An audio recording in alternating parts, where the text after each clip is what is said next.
Dövlət Gömrük Komitəsinin, Baş Gömrük İdarəsinin Gömrük Dəyərləndirilməsi Şöbəsinin inspektoru Məzahir İsmailovun, Sosial Xidmətlər Agentliyinin Quba Xaçmaz Regional Filialının müdürü Elşən Abdullayevin və Transport MMC-nin rəhbəri Ədalət Quliyevin həbsinin təfərrüatları məlum oldu. Deməli, Gömrük Dəyərləndirilməsi Şöbəsinin inspektoru, Sosial Xidmətlər Agentliyinin Quba Xaçmaz Regional Filialının müdürü, bir də Transport MMC-nin faktiki rəhbəri.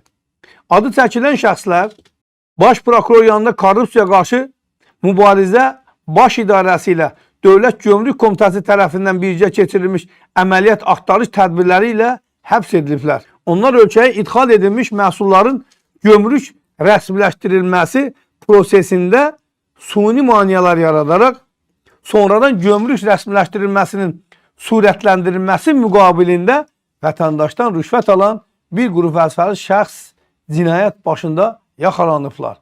Deməli, vətəndaşın sənədlərini alırlar, prosesi ləngidirlər, maneə yaradırlar və bunu da bir neçə dəfə bizim efirdən biz səsləndirmişik.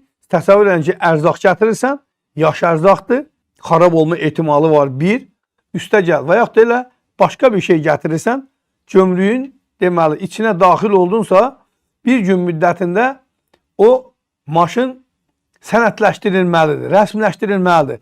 Ondan sonra qalan hər gün üçün bəzi tırlar $100, bəziləri $200, bəziləri $300 müqabilində sahibkardan pul tələb edirlər hər gecikdikləri günə görə. Yəni bunu da nəyə görə eləyirlər dostlar?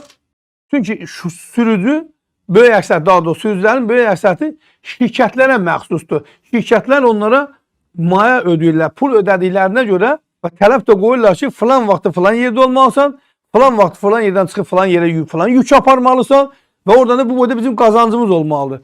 Burada da tır sürücüləri haqlıdırlar. Yəni orada heç bir problem yoxdur. Qalır sahibkar. Sahibkar isə gətirir, tutalım ki, gətirdiyi maldan 1000 manat, 2000 manat, 3 manat, 3000 manat qazancı olmalıdır. Maneə yaradırlar, 2 gün, 3 gün, 5 gün yubadırlar, təxminən bir $1000 yaxın sürücü orada sahibkarı cərməliyir. Yəni artıq sahibkarın qazanacağı pulun 50%-i cərmiyə getdi. Ondan sonra qiymət siyasəti, yəni gömrüyün özünün qiymət siyasəti işə düşür. Mal alınan qiymətə yox, Azərbaycan bazarından daha çox, yəni pərakəndə satışda olandan da baha qiymətlə hesablanılır və ondan gömrük rüsumu tutulur. Yəni sahibkar bir maldan qazanacaqsa $3000 pul, sahibkar oradan ən azı $1000 ziyanla canını ancaq qutarır.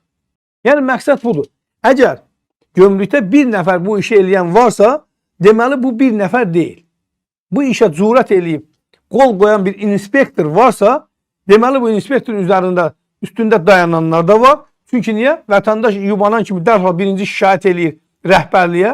Rəhbərlik reaksiya verməyəndə, inspektor üstünə göndərəndə artıq sahibkar bilir ki, qardaş, necə biz şikayətləri hər yerə yazanda şikayət elədiyimiz adamın üstünə gedir məktub, orada da elənsinədir. Yəni elə bir şərait yaradırlar ki, sənin başqa çıxış yolu yoxdur. Yəni sənin salır bir labirintə, çıxışı olmayan bir yerə və sən orada başlayırsan yavaş-yavaş dairənin içində fırlanmağa. Amma çıxışı yoxdur. Məcbur qalırsan, onların ipindən yapışıb oradan çıxmalısan. İpindən yapışmadınsa, təbii ki, orada məhv olub gedəcəksən. Belə ki, Pərviz adlı vətəndaşa məxsus şirkətin hesabına idxal edilmiş avtomobil ehtiyat hissələrinin gömrük rəsmiləşdirilməsinə süründürməsilə yaradılıb. Malların buraxılması üçün vətəndaşdan 8000 manat rüşvət alıblar. Rüşvət alınan şəxs Pərviz adlı vətəndaş olub. İstintaqla müəyyən edilib ki, Pərviz Elşən Abdullayevin tanışı olub. Pərvizin Elşana pul borcu da olub. Pərviz gömrükdən mal gətirən zaman onun yükləri Məzahir tərəfindən saxlanılıb. Əvvəlcə malların buraxılması üçün 22 min manat pul tələb edilib. Sonda 8000 manata razılıq verilib. Yəni, ölünü göstərirlər, əvvəl 22 min manat deyirlər. Ondan sonra ölümcülər razı salırlar. Yəni, 8 minə razı salırlar. Təbii ki, sahibkar da 22 mindən desə 8 min verməyə daha çox tələsir, üstünlük verir. Ona görə də birdən-birə o qiymət gəlib 8 minə düşəndə sevincərək halda öz qazancını itirəcəyini hesablamadan həmin 8 min manatı verib gömrükdən yaxasını qurtarmaq istəyir. Həbs edilən şəxslər iddia edirlər ki, Pərviz Elşənin borcunu qaytarmadığı üçün belə bir oyun qurublar. Bu da təbii ki, bunların növbəti bir yalanıdır. Onlar Pərvizdən rüşvət yox, Elşənin borcunu geri almaq istəyiblər. Rüşvət tələb ediləndən sonra Pərviz adlı şəxs Dövlət Gömrük Komitəsinə məlumat verib.